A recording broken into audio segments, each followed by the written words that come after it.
मैथा तहसील में अधिवक्ताओं का आक्रोश जारी। बुलडोजर कार्रवाई के खिलाफ नवे दिन भी हड़ताल जारी। अधिवक्ताओं ने भरी हुंकार और कहा एसडीएम के स्थानांतरण के बाद ही खत्म होगी हड़ताल।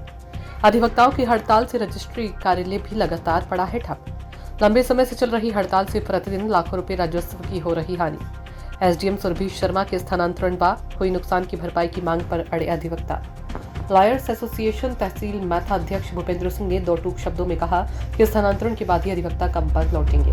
इसी मौके पर अध्यक्ष भूपेंद्र सिंह, महामंत्री राजू तिवारी, सुमित पांडे, राजीव दीक्षित, राहुल दीक्षित, धर्मवीर सिंह, अमित प्रताप सिंह, के यादव, देवेंद्र त्रिपाठी, उमाकांत त्रिपाठी, गितेश कुमार, जितेंद्र सविता आदि बड़ी संख्या में अधिवक्ता मौजूद रहे। जब तक कि हमारी एसडीएम महोदया यहाँ से पलायन नहीं कर जाती हैं, कर जाए या कर दी जाए, बात एक ही है। तब तक हम लोगों का धरना अनवरत चलेगा।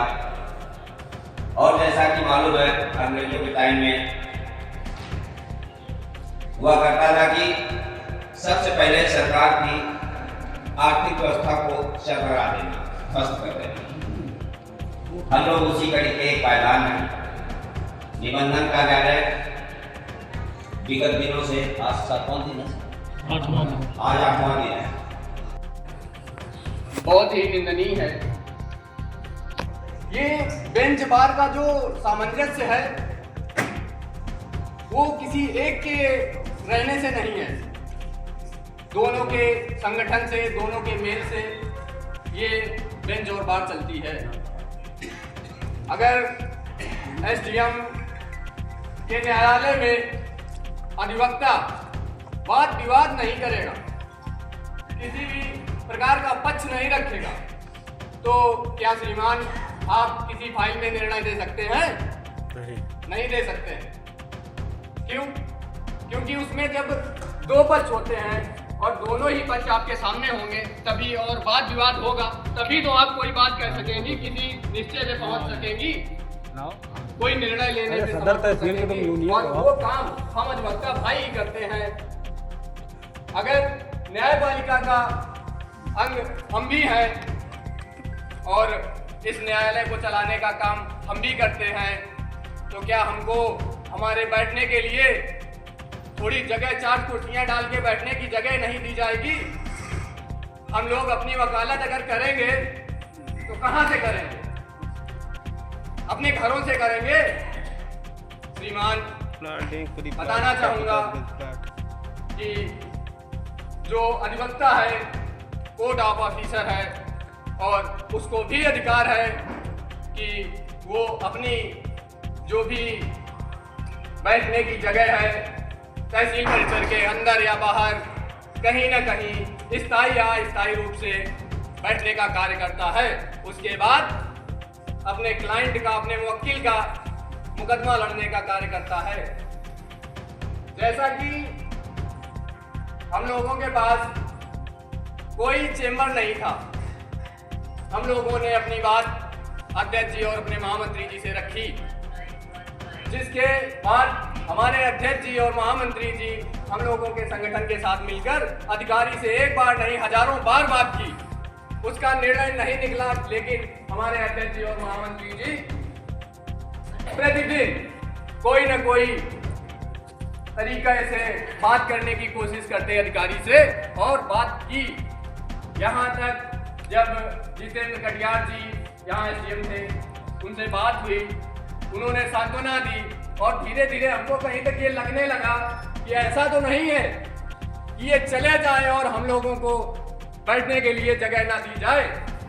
उसके बाद लेकिन हमारे अध्यक्ष जी और महामंत्री जी का बहुत बहुत आभार, क्योंकि उन्होंने उनको जाने से पहले हम लोगों के लिए जगह का व्यवस्था करवाई, चैम्बर की व्यवस्था करवाई।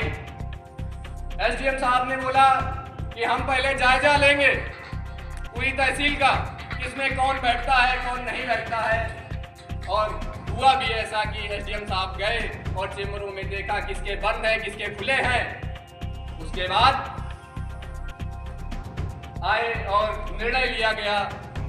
तब ये निश्चय हुआ कि अभी जो तुम लोगों की तहसील की जो जगह है जिसमें अवैध रूप से कब्जा हुआ है गांव वालों के द्वारा, जब तक वो खाली नहीं होता, जब तक उस फाइल पे काम नहीं होता, तब तक आप अस्थायी रूप से बाउंड्री के बाहर अपना आशियाना बना के, अपने चेम्बर बना के रह सकते हैं। इसमें ये बात हुई कि अगर जगह कम है हमारे पास तो हम एक चेम्बर में 2-2 लोगों को रखने का कार्य करेंगे। और ऐसा हुआ कि हमारे अध्यक्ष जी और महामंत्री जी ने किसी भी प्रकार से, जो हम लोग भाई लोग हैं, हमारे बड़े भाई, छोटे भाई, हमारे समकक्षी जितने लोग हैं, सबको कहीं ना कहीं से किसी न किसी प्रकार से चेम्बर दिलाने का कार्य किया है। कि हमारे महामंत्री जी और अध्यक्ष जी ने कोई ऐसा कार्य किया हो जिससे किसी अधिवक्ता भाई को, किसी हमारे साथी को ये लगा हो कि हमें चेम्बर नहीं मिला है। जितना उनसे हो सका उतना उन्होंने अपने जोर लगा के अधिकारी से जितनी जगह मिल सकी उतनी ली। आज उसी चेम्बर को लेके एसडीएम महोदया ने कभी, अरे कोई भी कार्य करना था आपको, आप एक बार सूचना तो करते। गलत हुआ था, माना कि गलत हुआ था, आप एक बार बोलते, अगर हम उसके बाद भी वही कार्य करते, उसके बाद आप हम पे कार्रवाई करती।